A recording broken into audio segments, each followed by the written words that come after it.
Les piliers de la création. L'une des images les plus spectaculaires jamais prises dans le cosmos.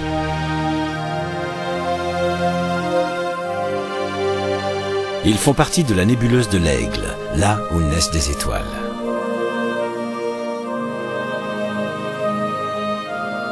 Une étoile moribonde dans la nébuleuse l'Œil du Chat. Une autre dans la nébuleuse du Sablier.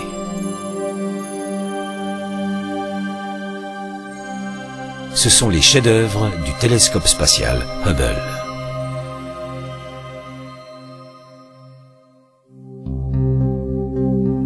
Pour pouvoir pénétrer les profondeurs de l'espace, il faut collecter suffisamment de lumière. L'œil humain y parvient grâce à sa pupille qui capte la lumière et met l'image au point sur sa rétine située à l'arrière. Mais pour regarder vers le cosmos, seul un télescope est capable de rassembler suffisamment de lumière. Le télescope recueille la lumière grâce à un miroir. Il la réfléchit sur un miroir plus petit, puis sur un troisième et finalement sur le point focal situé sur le côté. Mais les nuages et les poussières de l'atmosphère terrestre brouillent la vision de nos télescopes, même celle des plus puissants. À plus de 4000 mètres d'altitude, à Hawaï, le télescope Keck est à mi-hauteur de l'atmosphère terrestre respirable. Mais les turbulences atmosphériques donnent des images troubles, comme si l'on regardait à travers de l'eau. Dans les îles Canaries, le télescope Herschel est perché bien au-dessus des nuages. Il en va de même pour le VLT, qui se trouve au nord des Andes chiliennes. Les initiales signifient le très grand télescope. Les 4 miroirs distincts qui le composent font chacun 8,20 m de diamètre et sont montés sur des supports anti-distorsion.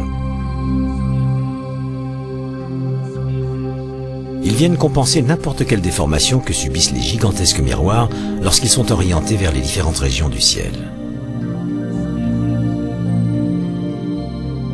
Des images parfaitement au point en provenance du VLT.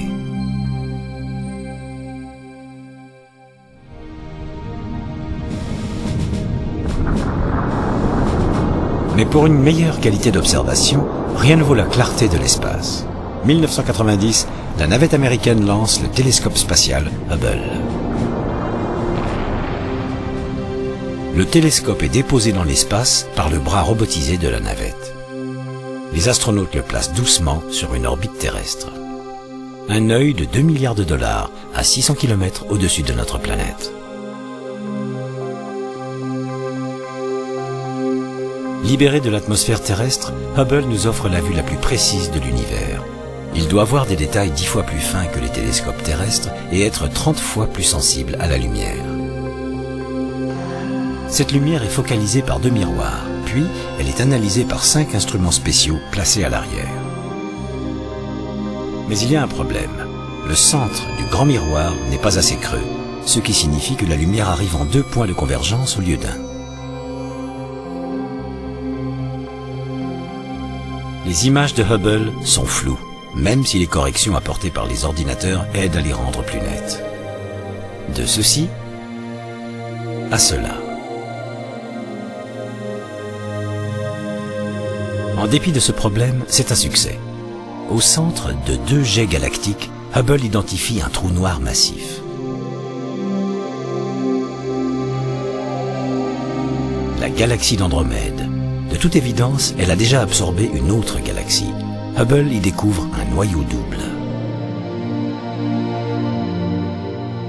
Dans la galaxie du tourbillon, il repère un trou noir potentiel. Et ici, les restes d'une supernova.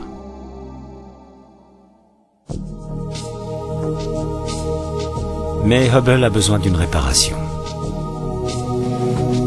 Décembre 93, une équipe de la navette se prépare pour faire le travail. Hubble est ramené dans la baie de chargement. La première tâche est de remplacer les panneaux solaires, source d'énergie du télescope. Ils provoquaient une vibration. Un des panneaux est démonté pour être ramené sur Terre. L'autre, refusant de se replier, est tout simplement largué dans l'espace.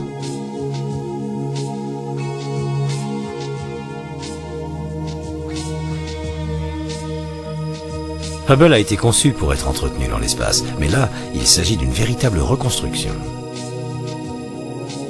Les nouveaux panneaux ressemblent à des stores enrouleurs. Ils sont fixés au télescope, puis déployés.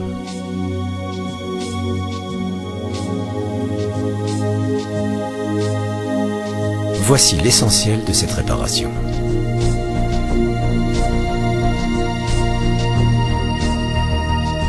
À cheval sur le bras robotisé, ce réparateur cosmique ouvre les portes de la carlingue principale. Hubble fait la taille d'un bus scolaire. Les instruments sont aussi gros qu'une cabine téléphonique. Ici, il est impossible d'oublier ses outils. Un kit complet est monté au bout du bras. L'objectif est d'installer des optiques qui corrigent la déformation du miroir principal.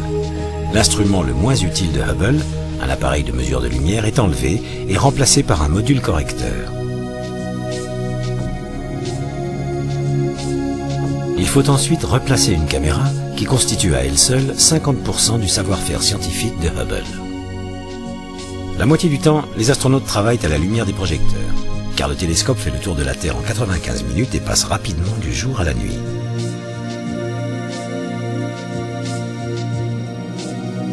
La nouvelle caméra a ses propres optiques correctrices, plus des détecteurs améliorés.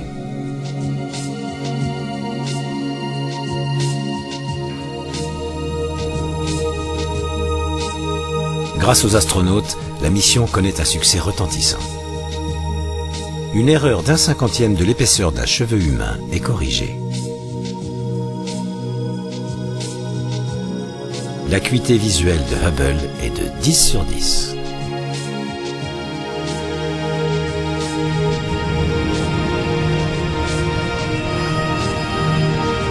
Pour le programme de la navette américaine, c'est l'heure de gloire.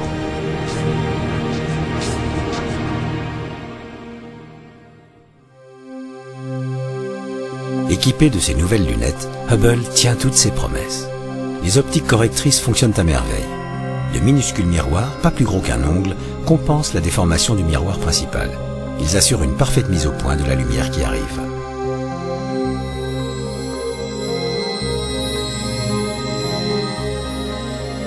Mars dans ses moindres détails. Même la lointaine Neptune montre ses structures. Mais Hubble est encore plus performant dans les profondeurs de l'espace. Ici, une mosaïque d'images en forme de L reconstitue la nébuleuse d'Orion, dévoilant des naissances stellaires.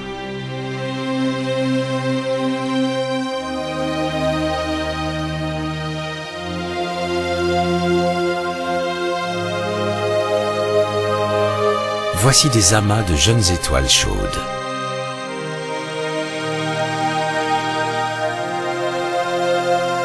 Et les restes d'une supernova.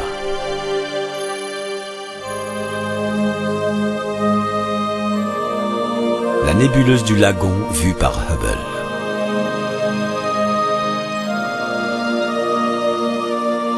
Jamais les détails d'une galaxie n'ont été observés de manière aussi précise.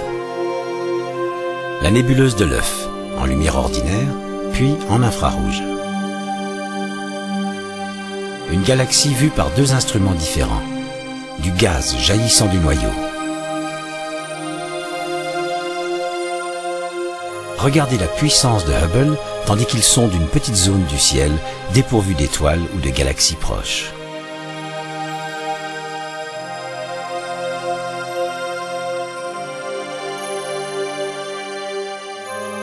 De plus en plus profond.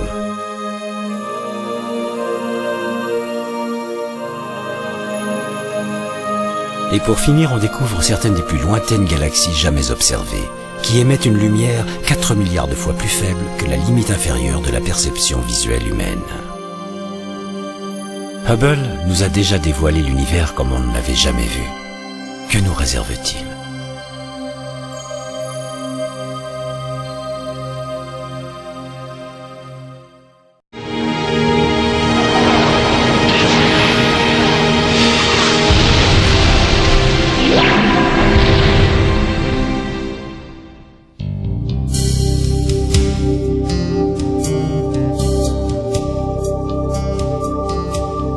L'Australie est le point de départ de ce voyage dans l'espace.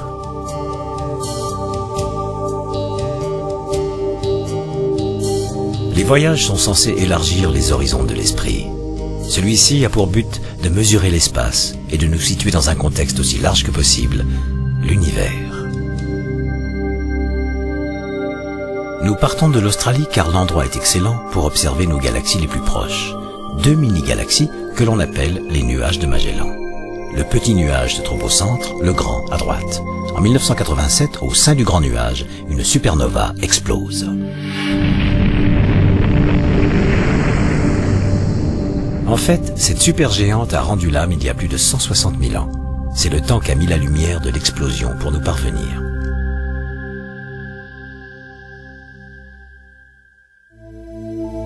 Andromède est la plus proche des grandes galaxies, à plus de 2 millions d'années-lumière. À 10 millions d'années-lumière se trouve la galaxie surnommée Pièce d'argent, une galaxie spirale comme celle d'Andromède et comme la nôtre, la Voie lactée. Voilà probablement ce à quoi nous ressemblons.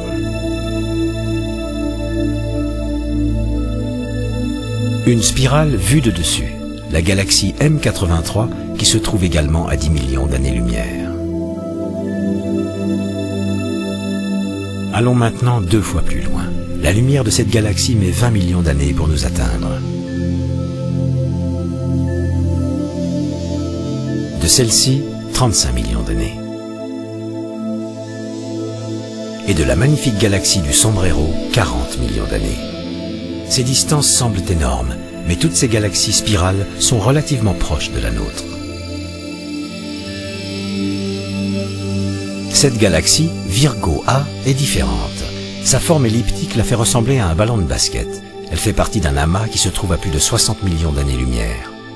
L'amas de la Vierge fait partie d'un super amas englobant un millier de galaxies. Les galaxies se regroupent en amas à cause de leur attraction gravitationnelle mutuelle.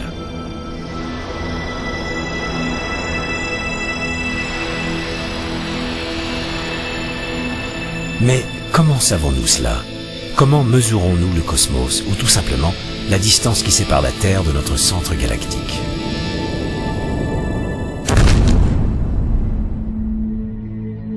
Notre galaxie fait partie des 30 autres qui constituent le groupe local. Ce groupe fait partie d'un amas et cet amas fait lui-même partie d'un super amas. Ces super amas forment des filaments à travers l'univers. Pour réaliser ce modèle, les astronomes s'aident d'étoiles qu'ils appellent les bougies standards.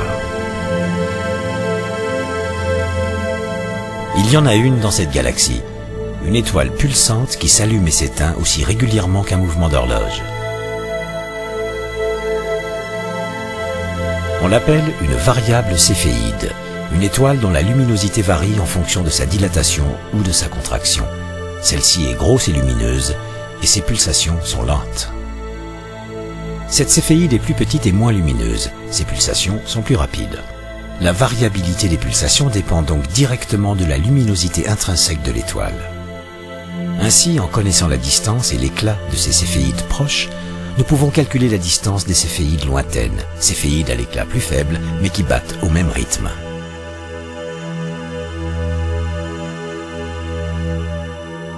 C'est ainsi que l'on a pu déterminer que la galaxie d'Andromède se trouvait à une distance de 2,2 millions d'années-lumière. On a comparé les céphéides de notre galaxie avec celles plus faibles d'Andromède.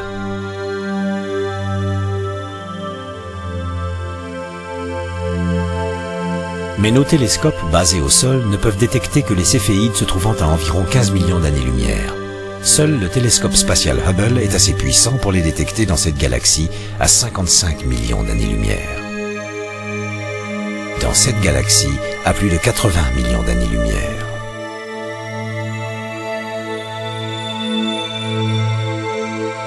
Pour aller plus loin, une autre sorte de bougie standard est nécessaire. Les astronomes l'appellent supernova de type 1. Elle survient au sein d'un système binaire, c'est-à-dire une étoile double. Une naine blanche, étoile arrivant au terme de sa vie, tourne sur elle-même au centre d'un disque d'accrétion. Elle attire la matière gazeuse de sa compagne. Quand cette naine blanche atteint 1,5 fois la masse du Soleil, elle explose. C'est une supernova de type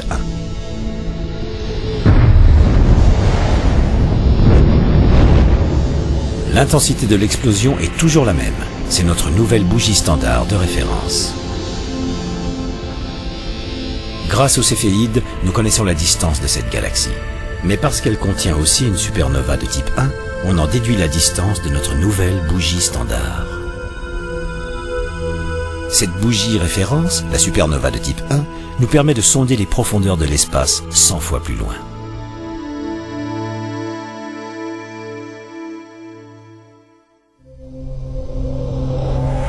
Mais notre voyage vient à peine de commencer. Dans les années 20, l'astronome américain Edwin Hubble découvre que l'univers est en expansion. Les galaxies s'éloignent dans toutes les directions.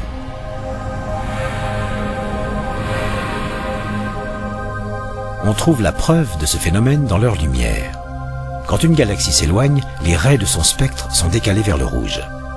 Plus une galaxie est lointaine, plus elle s'éloigne vite, plus le décalage vers le rouge est grand. La mesure de ce décalage spectral est le meilleur outil pour déterminer la taille et la forme du cosmos. On en déduit que les régions les plus lointaines de l'univers sont distantes de 15 milliards d'années-lumière.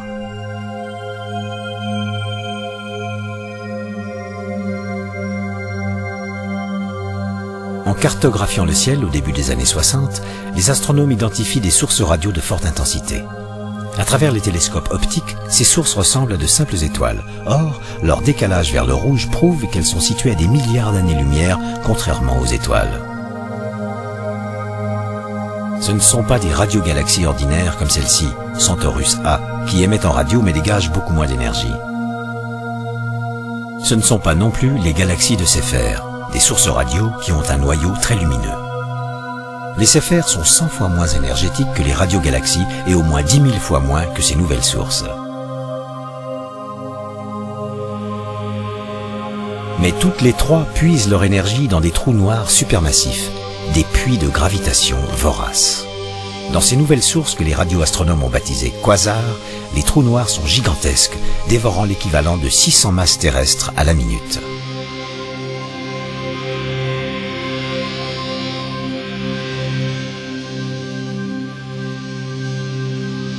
Les quasars sont super lumineux. Ce sont les objets les plus énergétiques de tout l'univers, parmi les plus vieux et les plus lointains, avec un décalage vers le rouge énorme.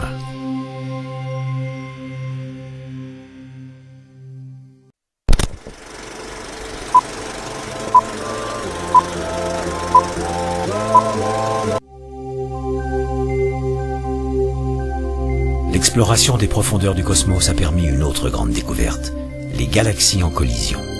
Voilà le résultat d'une fusion de galaxies nommée les antennes. Simulées sur ordinateur, les deux spirales n'entrent pas vraiment en collision, mais se croisent l'une l'autre comme des pendules cosmiques.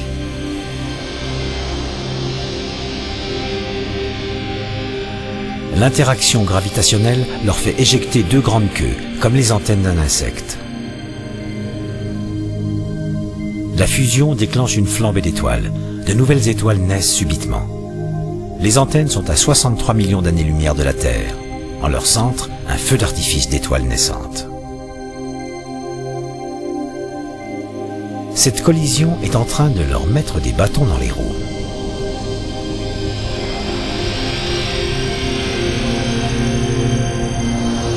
La galaxie intruse vient de passer au travers de l'autre, plus grande, perturbant sa structure interne. Voici une image réelle de ce phénomène. Nous sommes dans la galaxie de la roue du chariot, mise dans cet état lorsqu'une des petites galaxies que l'on voit à droite l'a traversée.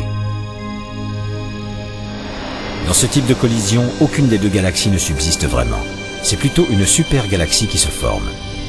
C'est peut-être le sort qui attend notre propre galaxie dans 10 milliards d'années, quand nous entrerons en collision avec Andromède.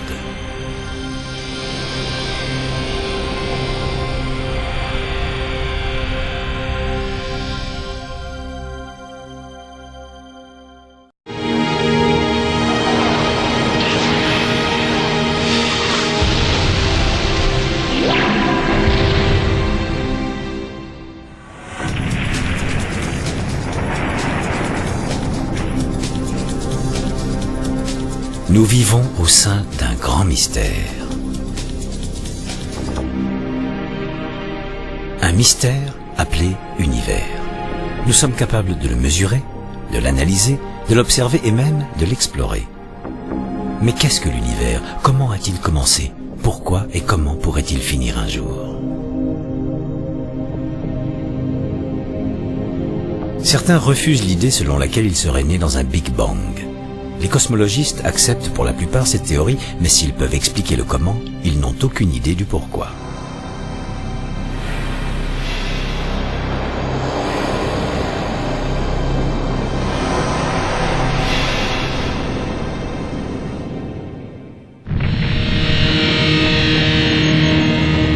Voici la théorie du Big Bang.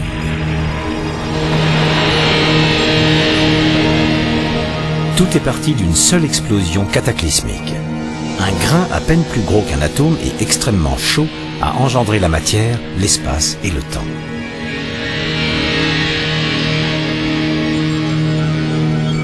Dans la première microseconde, l'univers se dilate pour atteindre la taille d'une galaxie.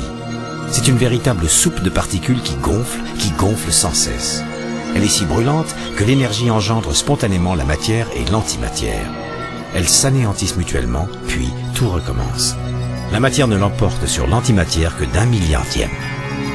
La matière finit par dominer notre univers, protons, neutrons, électrons. L'univers est maintenant âgé d'1 seconde. Il est opaque, on ne peut rien voir.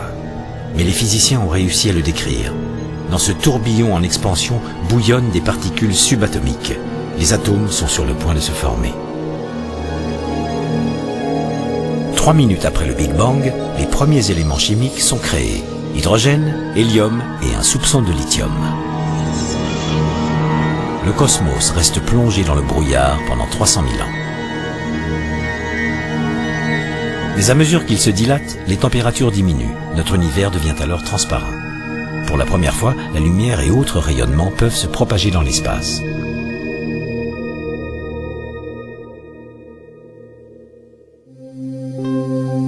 Un télescope ne peut pas nous montrer l'univers primitif. Mais un accélérateur de particules peut le faire. C'est un broyeur d'atomes.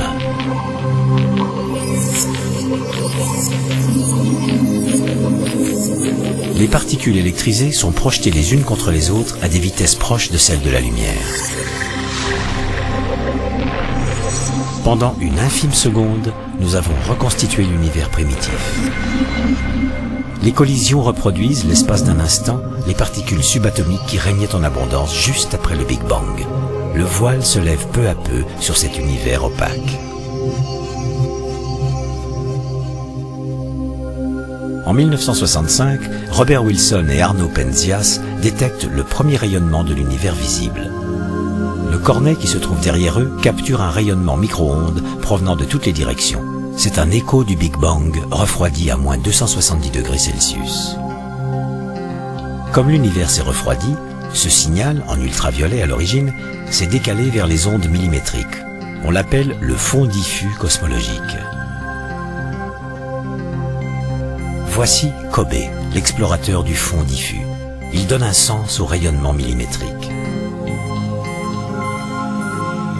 Comme un thermomètre ultrasensible, Kobe prend la température de l'univers. Il soustrait d'abord celle du système solaire, puis celle de la Voie lactée. Ce qui reste, c'est la carte de la température originelle. De ce premier rayonnement de l'univers visible, on obtient la preuve qu'une structure primitive a émergé.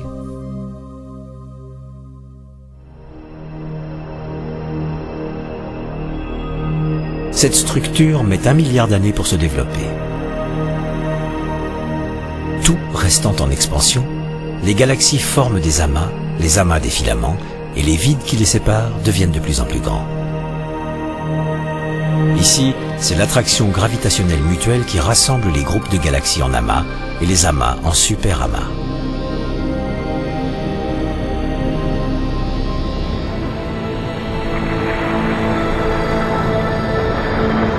La façon dont les galaxies se forment reste une énigme. Nous savons comment un superamas comme celui-ci évolue, mais l'histoire individuelle des galaxies est difficile à reconstituer à cause de leurs nombreuses collisions et de leur fusion. Cette simulation réalisée sur ordinateur confirme que l'évolution d'un superamas est d'une grande violence. certaines galaxies sont éjectées directement du système. La gravité mène une danse chaotique qui peut durer des milliards d'années.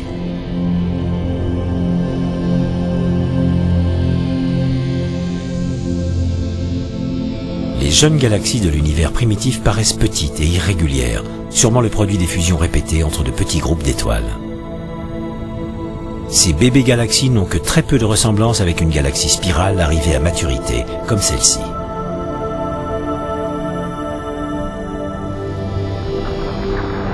On pense généralement que les galaxies se forment par fusion répétée entre de petits agrégats de matière. La phase de développement ultérieure est mieux comprise. L'interaction entre galaxies est de règle. Souvent, elle tourne au cannibalisme. D'énormes galaxies avalent les plus petites. Cela arrive encore aujourd'hui.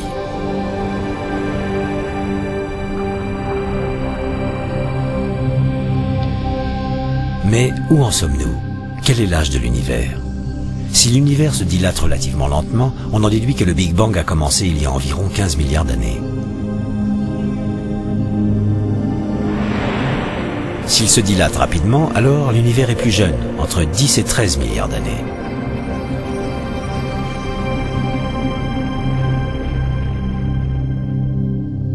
Ainsi, mesurer la vitesse d'expansion est une méthode pour trouver l'âge de l'univers.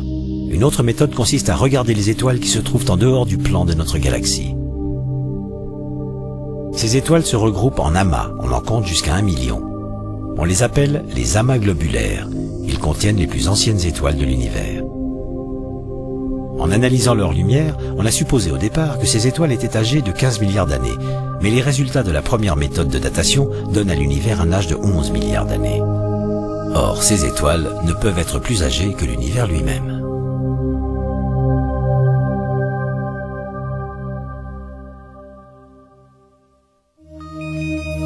Le satellite Hipparcos nous a aidés à résoudre ce problème. Sa mission consiste à mesurer la distance de milliers d'étoiles avec une précision sans précédent. Hipparcos utilise la méthode de la parallaxe. Il mesure le déplacement d'une étoile en premier plan par rapport à une étoile plus lointaine. Il le fait depuis deux positions diamétralement opposées de la Terre sur son orbite autour du Soleil. La précision d'Hipparcos est telle qu'elle peut mesurer une balle de golf posée au sommet de l'Empire State Building depuis l'autre côté de la planète. Hipparcos prouve que certaines étoiles sont 10% plus éloignées que ce que l'on pensait, donnant alors à l'univers un âge compris entre 13 et 15 milliards d'années. Hipparcos révèle que les amas globulaires sont eux aussi plus éloignés que prévu, prouvant que les étoiles qui les composent sont plus jeunes, âgées de 12 à 13 milliards d'années. Or, plus l'univers est vieux, plus il se dilate lentement.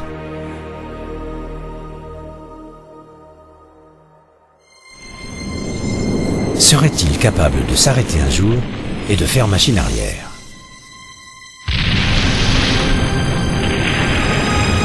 Peut-être, mais une théorie suggère que l'expansion de l'univers va se poursuivre éternellement, comme un feu d'artifice sans fin où l'univers finira par se disperser, désertique et glacé.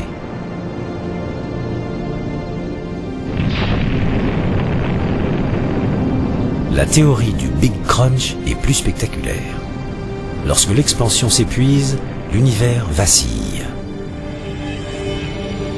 Et il fait machine arrière.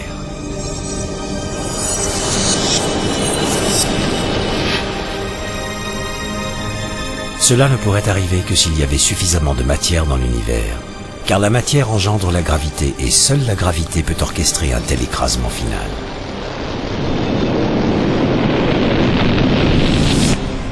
Il y a peut-être assez de matière pour que ce Big Crunch arrive. On pense en effet que 90% de la matière qui constitue l'univers est invisible.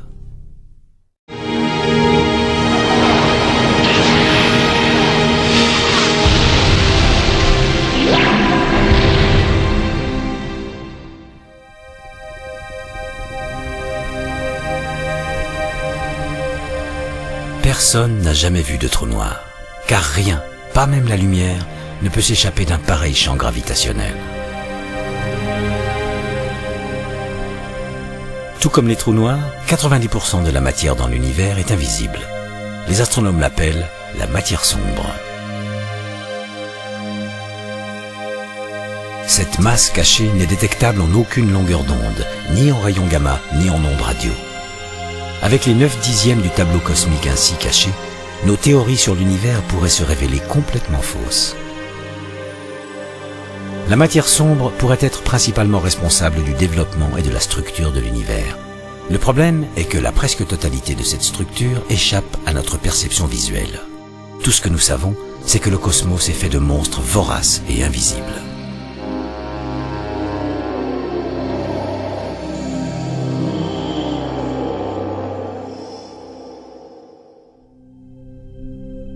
Deux étoiles orbitent autour d'un même centre de gravité sous l'effet de leur attraction gravitationnelle mutuelle. Nous ne voyons pas la gravité, mais nous en constatons les effets.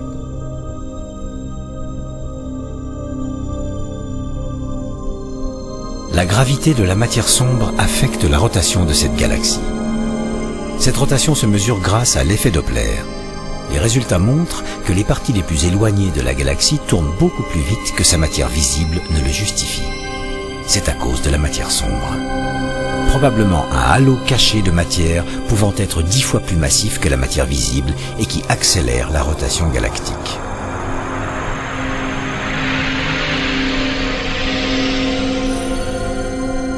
Mais la matière sombre ne doit pas être confondue avec les nuages obscurs qui peuplent cette galaxie. Ce ne sont que de la poussière visible. La masse cachée que nous cherchons exerce une attraction sur ces étoiles. Et l'on devine sa présence dans ces amas de galaxies. Leurs interactions mutuelles laissent à penser qu'il y a là 100 fois plus de matière que ce que l'on voit.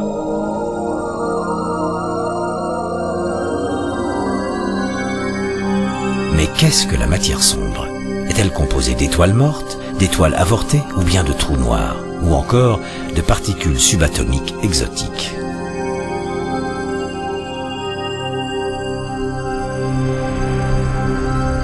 Voici la partie visible du cosmos que nous connaissons.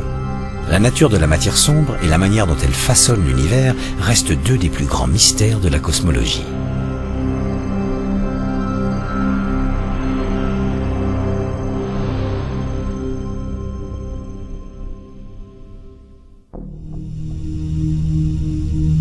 Une étoile supermassive attire la matière de son compagnon plus petit. La grosse étoile meurt en devenant une supernova, mais sa partenaire survit toujours sur son orbite et perdant de la matière, car la super-étoile est devenue un trou noir. Si l'on pouvait voir l'univers, nous verrions l'étoile rescapée graviter autour d'un espace vide. C'est cet indice qui permet aux astronomes de détecter les trous noirs.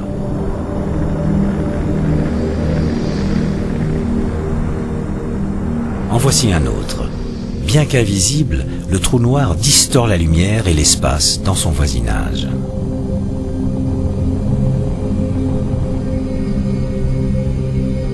Si vous l'approchez d'un peu trop près, vous serez transformé en spaghetti.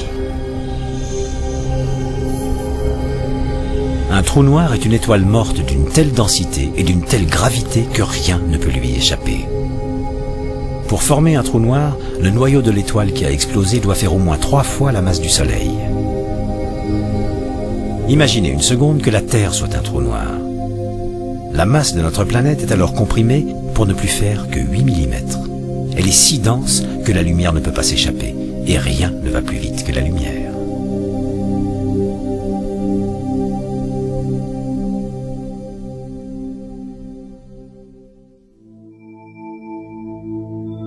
Mais la lumière peut être infléchie, et cela nous aide à détecter la matière sombre. Ici, la lumière d'un lointain quasar voyage vers la Terre. Mettez un gros objet sur son chemin, et l'image se déforme. L'objet peut être une galaxie avec beaucoup de matière sombre et un énorme champ gravitationnel.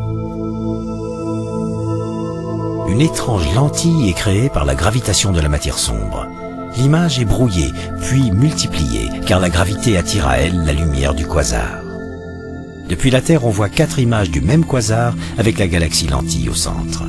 Le degré de courbure de la lumière révèle la quantité de matière sombre qui se trouve dans la galaxie.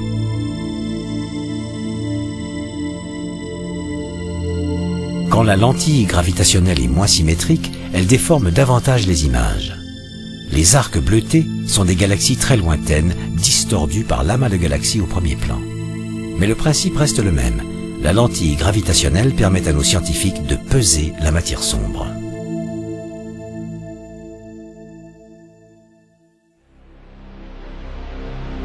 Dans la Voie lactée, enveloppée par des millions d'étoiles qui peuplent le centre galactique, se trouve un anneau de gaz.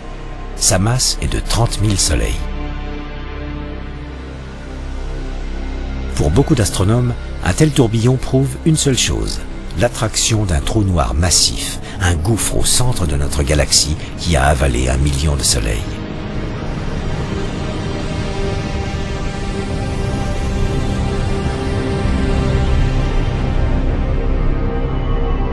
On pense que les collisions galactiques sont à l'origine des trous noirs supermassifs.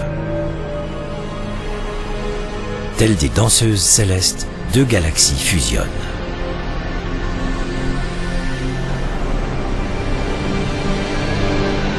Un trou noir supermassif se forme au moment où les noyaux des deux galaxies s'unissent. Voici Centaurus A, le mariage de deux galaxies. Une blanche en forme de ballon de basket et une autre sombre que l'on voit de profil. Au cœur de ces deux galaxies, un trou noir supermassif, 1000 fois plus massif que celui de notre Voie lactée.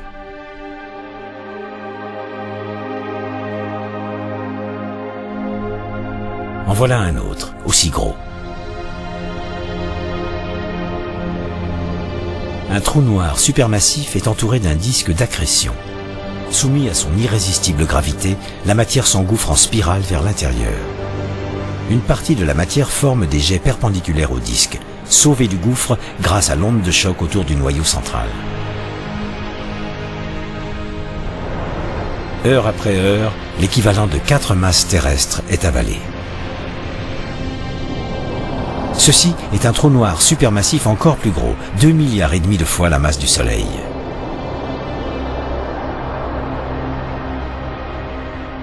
Il est au centre de la galaxie Virgo A. Un grand panache de matière est éjecté dans l'espace.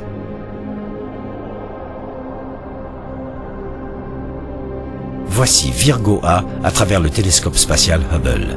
Le jet y est visible dans sa totalité. Le même vu à partir d'un télescope terrestre.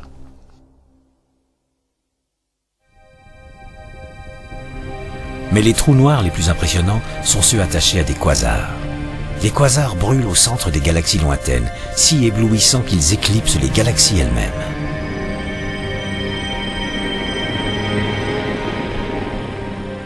Les quasars tirent leur énergie de la présence de trous noirs supermassifs qui consument l'équivalent de 600 terres à l'heure. Voici des images prises par Hubble. Les quasars sont parmi les plus lumineux et les plus puissants objets de l'univers.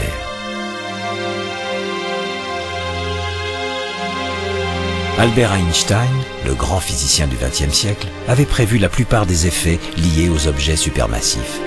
Sa théorie de la relativité générale explique comment les corps massifs non seulement déforment la lumière, mais aussi l'espace environnant.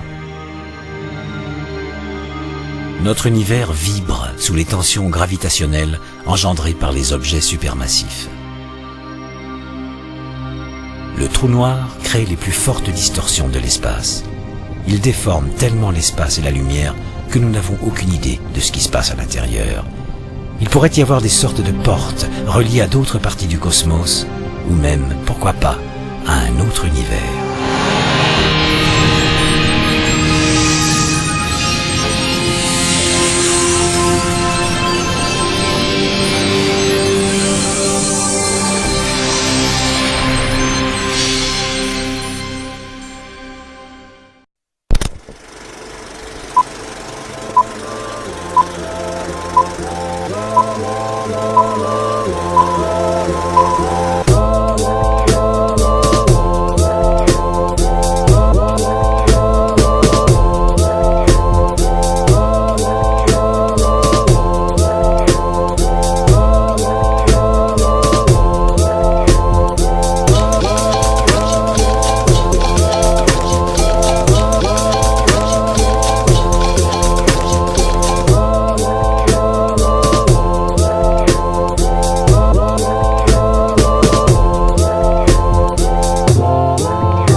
Les piliers de la création. L'une des images les plus spectaculaires jamais prises dans le cosmos.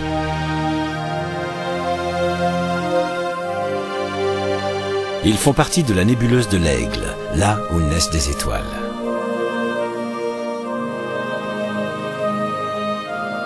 Une étoile moribonde dans la nébuleuse l'Œil du Chat.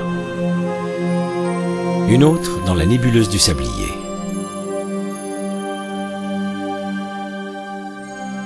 Ce sont les chefs-d'œuvre du télescope spatial Hubble.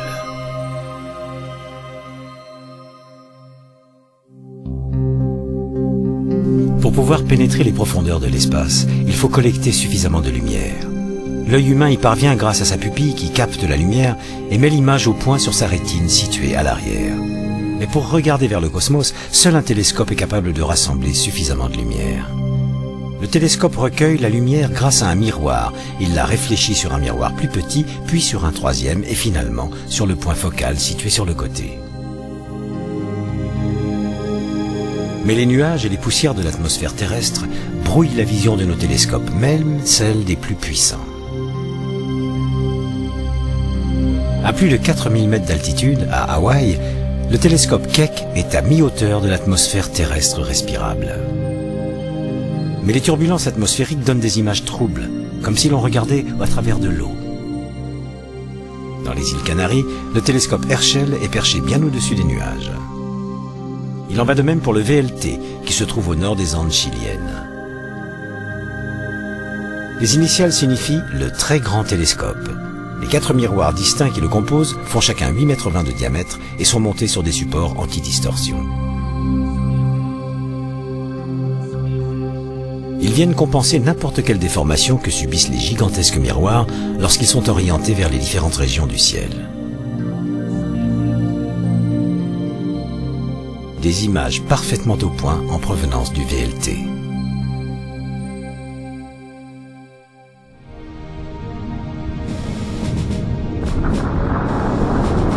Mais pour une meilleure qualité d'observation, rien ne vaut la clarté de l'espace. 1990, la navette américaine lance le télescope spatial Hubble. Le télescope est déposé dans l'espace par le bras robotisé de la navette. Les astronautes le placent doucement sur une orbite terrestre. Un œil de 2 milliards de dollars à 600 km au-dessus de notre planète. Libéré de l'atmosphère terrestre, Hubble nous offre la vue la plus précise de l'univers.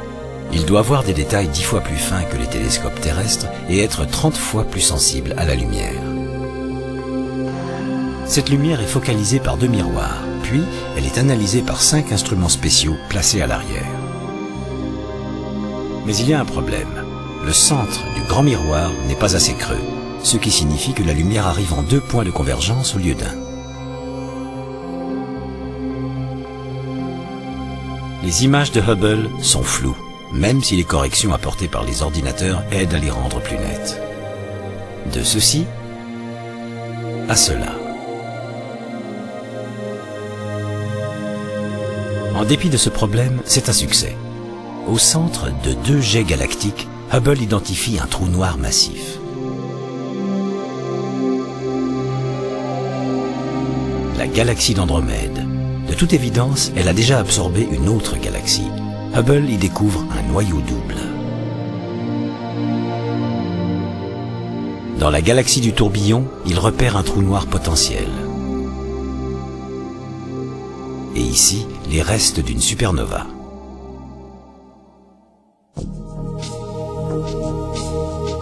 Mais Hubble a besoin d'une réparation.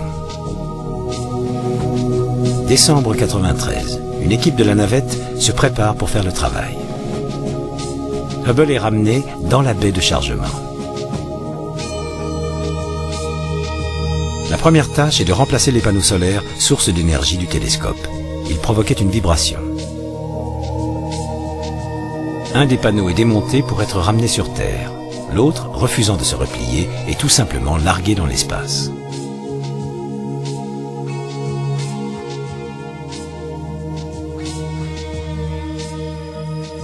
Hubble a été conçu pour être entretenu dans l'espace, mais là, il s'agit d'une véritable reconstruction. Les nouveaux panneaux ressemblent à des stores enrouleurs. Ils sont fixés au télescope, puis déployés.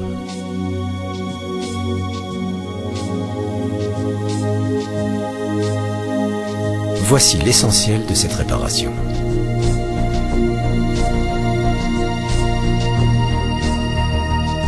À cheval sur le bras robotisé, ce réparateur cosmique ouvre les portes de la carlingue principale. Hubble fait la taille d'un bus scolaire. Les instruments sont aussi gros qu'une cabine téléphonique. Ici, il est impossible d'oublier ses outils. Un kit complet est monté au bout du bras. L'objectif est d'installer des optiques qui corrigent la déformation du miroir principal. L'instrument le moins utile de Hubble, un appareil de mesure de lumière, est enlevé et remplacé par un module correcteur. Il faut ensuite replacer une caméra qui constitue à elle seule 50% du savoir-faire scientifique de Hubble. La moitié du temps, les astronautes travaillent à la lumière des projecteurs, car le télescope fait le tour de la Terre en 95 minutes et passe rapidement du jour à la nuit.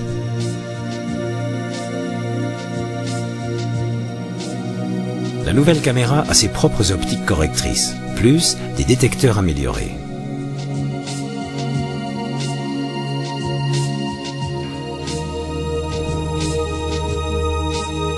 Grâce aux astronautes, la mission connaît un succès retentissant. Une erreur d'1 cinquantième de l'épaisseur d'un cheveu humain est corrigée. L'acuité visuelle de Hubble est de 10 sur 10.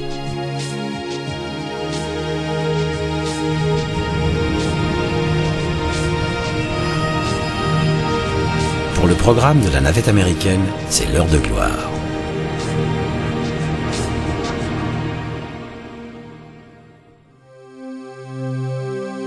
Équipé de ses nouvelles lunettes, Hubble tient toutes ses promesses. Les optiques correctrices fonctionnent à merveille. De minuscules miroirs, pas plus gros qu'un ongle, compensent la déformation du miroir principal. Ils assurent une parfaite mise au point de la lumière qui arrive.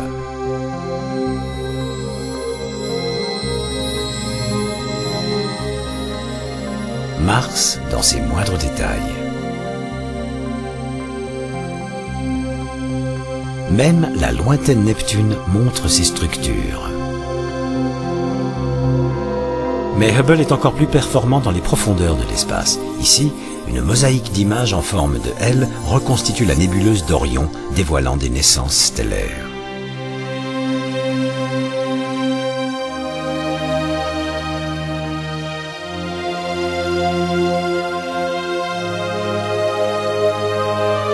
Voici des amas de jeunes étoiles chaudes.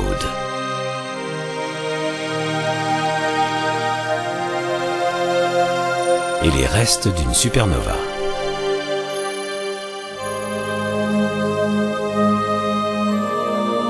La nébuleuse du Lagon vue par Hubble.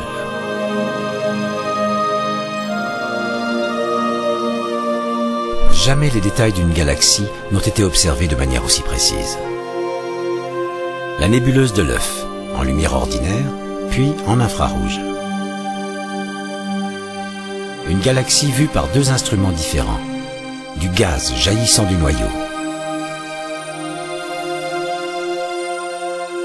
Regardez la puissance de Hubble tandis qu'il sonde une petite zone du ciel dépourvue d'étoiles ou de galaxies proches.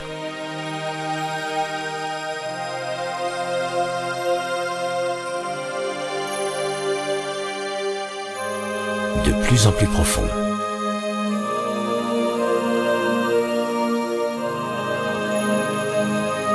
Et pour finir, on découvre certaines des plus lointaines galaxies jamais observées, qui émettent une lumière 4 milliards de fois plus faible que la limite inférieure de la perception visuelle humaine. Hubble nous a déjà dévoilé l'univers comme on ne l'avait jamais vu. Que nous réserve-t-il ?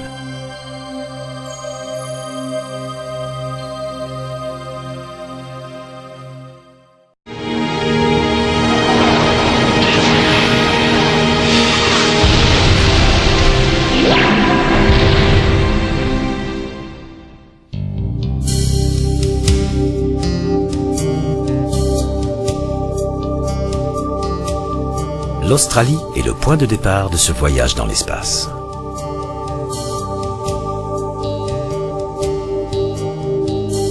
Les voyages sont censés élargir les horizons de l'esprit. Celui-ci a pour but de mesurer l'espace et de nous situer dans un contexte aussi large que possible, l'univers.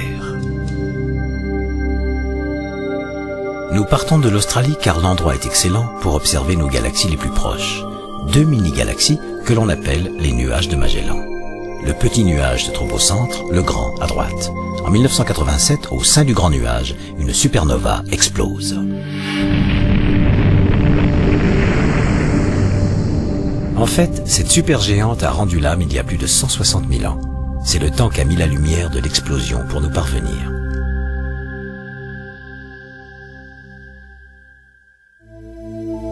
Andromède est la plus proche des grandes galaxies, à plus de 2 millions d'années-lumière. À 10 millions d'années-lumière se trouve la galaxie surnommée Pièce d'argent, une galaxie spirale comme celle d'Andromède et comme la nôtre, la Voie lactée. Voilà probablement ce à quoi nous ressemblons.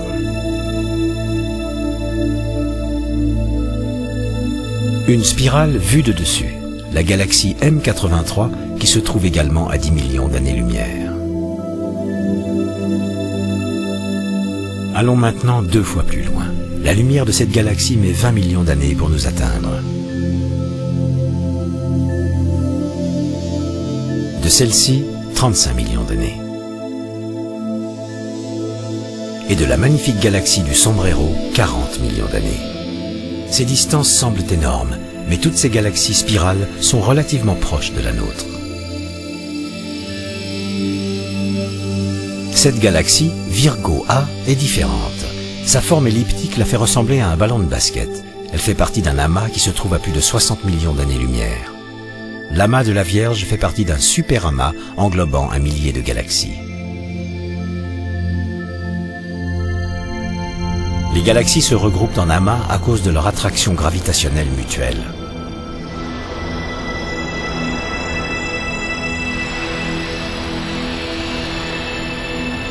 Mais comment savons-nous cela ? Comment mesurons-nous le cosmos, ou tout simplement la distance qui sépare la Terre de notre centre galactique ?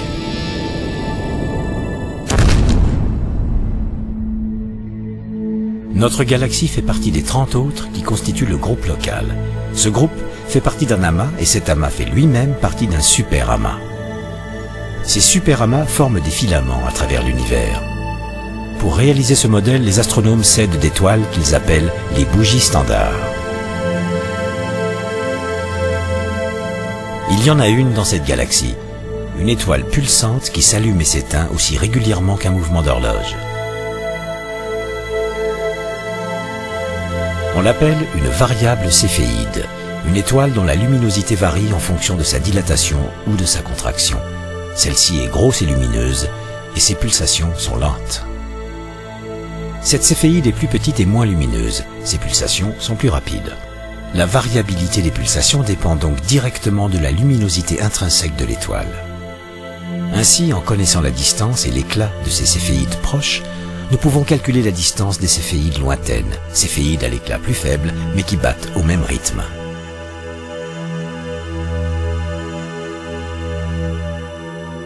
C'est ainsi que l'on a pu déterminer que la galaxie d'Andromède se trouvait à une distance de 2,2 millions d'années-lumière. On a comparé les céphéides de notre galaxie avec celles plus faibles d'Andromède.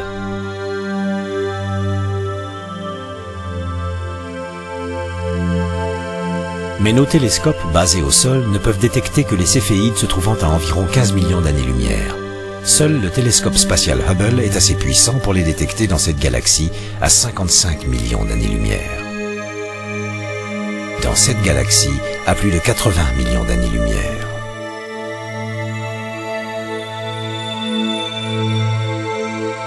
Pour aller plus loin, une autre sorte de bougie standard est nécessaire. Les astronomes l'appellent supernova de type 1. Elle survient au sein d'un système binaire, c'est-à-dire une étoile double. Une naine blanche, étoile arrivant au terme de sa vie, tourne sur elle-même au centre d'un disque d'accrétion. Elle attire la matière gazeuse de sa compagne. Quand cette naine blanche atteint 1,5 fois la masse du Soleil, elle explose. C'est une supernova de type 1.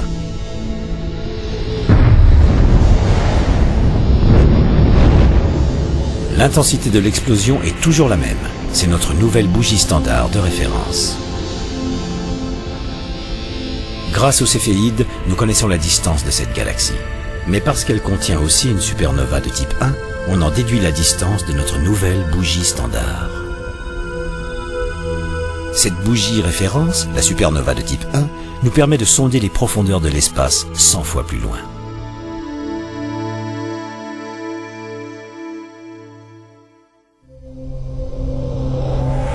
Mais notre voyage vient à peine de commencer.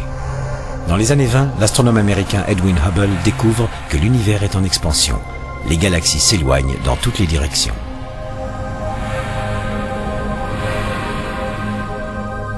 On trouve la preuve de ce phénomène dans leur lumière. Quand une galaxie s'éloigne, les raies de son spectre sont décalées vers le rouge. Plus une galaxie est lointaine, plus elle s'éloigne vite, plus le décalage vers le rouge est grand. La mesure de ce décalage spectral est le meilleur outil pour déterminer la taille et la forme du cosmos. On en déduit que les régions les plus lointaines de l'univers sont distantes de 15 milliards d'années-lumière.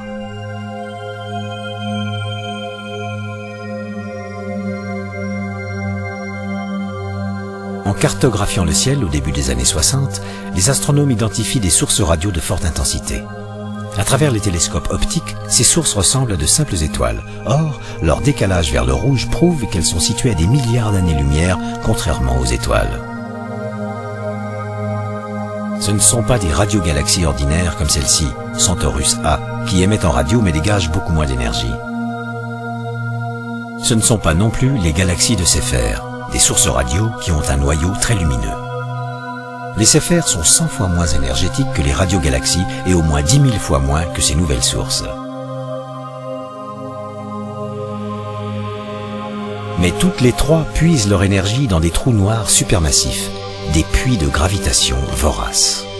Dans ces nouvelles sources que les radioastronomes ont baptisées quasars, les trous noirs sont gigantesques, dévorant l'équivalent de 600 masses terrestres à la minute.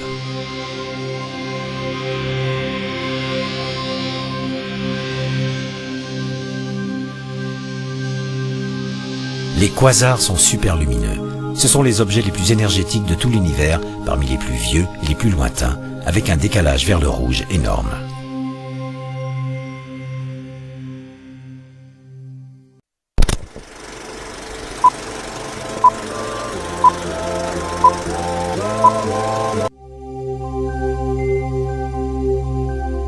L'exploration des profondeurs du cosmos a permis une autre grande découverte, les galaxies en collision.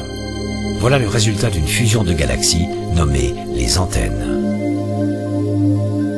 Simulées sur ordinateur, les deux spirales n'entrent pas vraiment en collision, mais se croisent l'une l'autre comme des pendules cosmiques.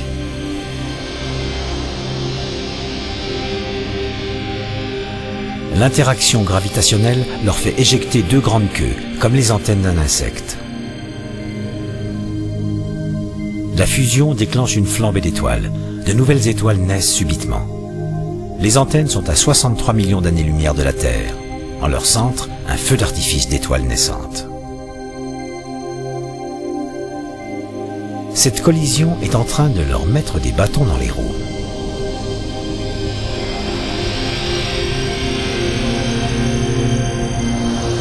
La galaxie intruse vient de passer au travers de l'autre, plus grande, perturbant sa structure interne. Voici une image réelle de ce phénomène. Nous sommes dans la galaxie de la roue du chariot, mise dans cet état lorsqu'une des petites galaxies que l'on voit à droite l'a traversée. Dans ce type de collision, aucune des deux galaxies ne subsiste vraiment. C'est plutôt une super-galaxie qui se forme. C'est peut-être le sort qui attend notre propre galaxie dans 10 milliards d'années, quand nous entrerons en collision avec Andromède.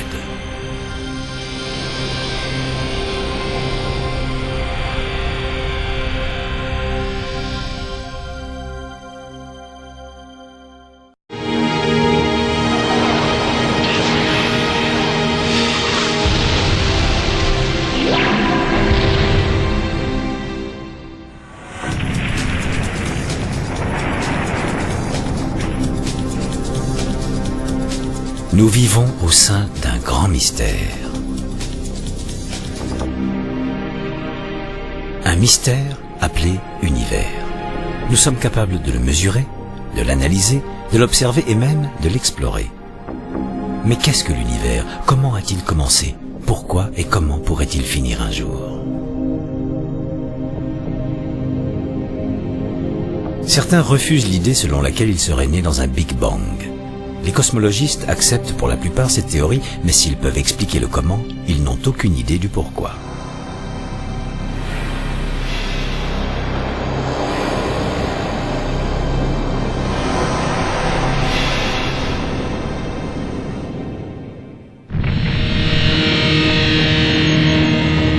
Voici la théorie du Big Bang.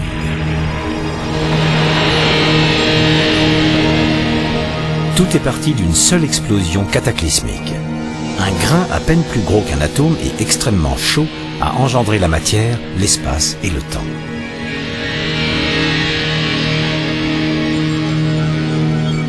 Dans la première microseconde, l'univers se dilate pour atteindre la taille d'une galaxie. C'est une véritable soupe de particules qui gonfle